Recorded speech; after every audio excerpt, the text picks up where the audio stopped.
You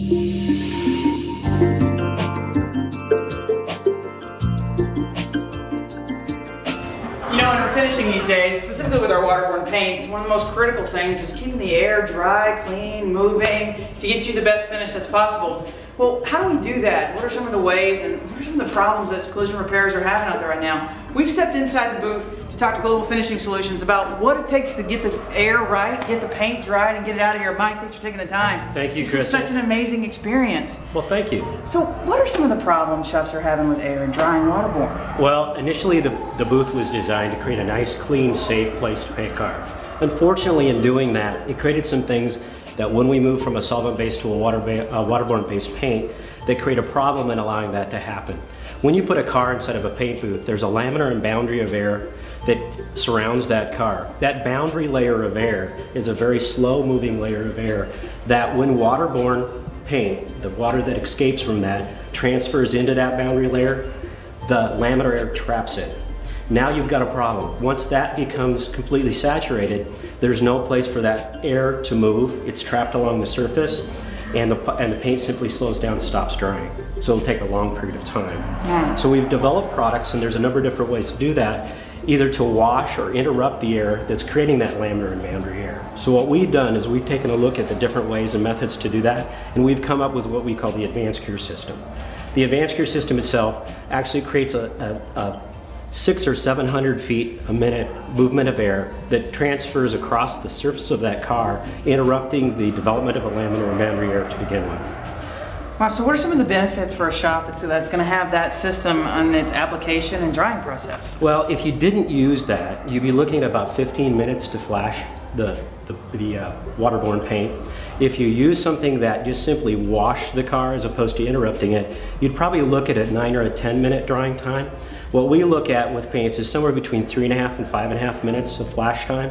So that's the advantage that you'd have. It's the speed of the process itself. Now, when we talk about, and you mentioned just like the wash of the air, is that what we've typically been seeing with maybe tree stands, hand blowers that shops have been using to apply that? Yes. Think of it this way: is as if you were out and go wash your car, and you took a hose, and you're sitting there holding that hose, and you're going to wash that car. You can only hit so much of that car at any one period of time when you're trying to do that. And even if you had multiple hoses, you still have the problem. Every time the hose water would hit each other, it would create an area where it doesn't dry correctly. That's just a wash of air.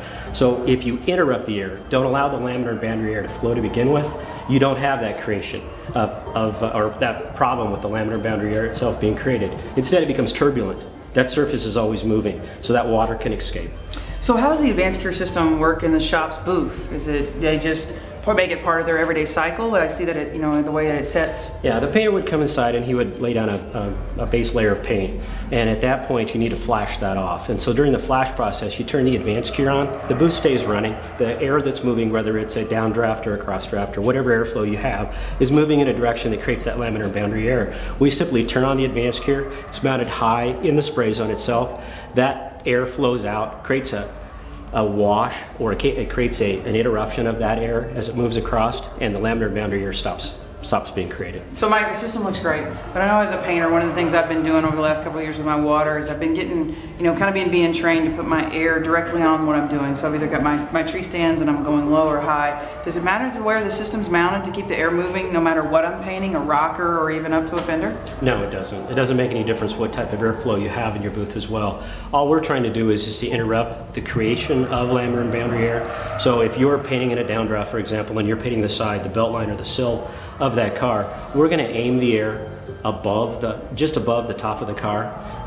From that point forward, you will see turbulent air over the entire surface of the car. You'll never see a creation of laminar and boundary air once you turn the AdvanceCure system on. Oh, that's great. I know. So basically, I could totally eliminate my swing arm blowers and even my tree stand blowers in my process with the refinishing. Absolutely, and it saves you time. That painter doesn't have to stand there and hold that. He doesn't have to turn that on. All he has to do is come into the booth, spray his base coat, turn it on, and that simply turns the AdvanceCure system on. He can go on and do other things that he'd like to be doing. Oh, that's great. I can't tell you how many times I've accidentally bumped one of those tree stands and sent it into one of my new jobs and just had to start thinking about doing it over. So having even just that little amount of clutter removed from my process would just be an amazing fix. So where can people go learn more about the AdvanceCure system and how to integrate that in their repair facilities? You go to Global Finishing's website, globalfinishingsolutions.com. Perfect. Well, I appreciate you taking the time. We got a line of people that are going to want to take a class here pretty soon. Everybody's been loving the booth and getting a chance to come in and experience it. Having clean, dry air movement is critical when it comes to spraying waterborne paint. And we know that as shops have made the conversion process over the last couple of years, it's one of the most talked about topics that I visit and I deal with seminar after seminar, no matter who I'm painting with in the industry.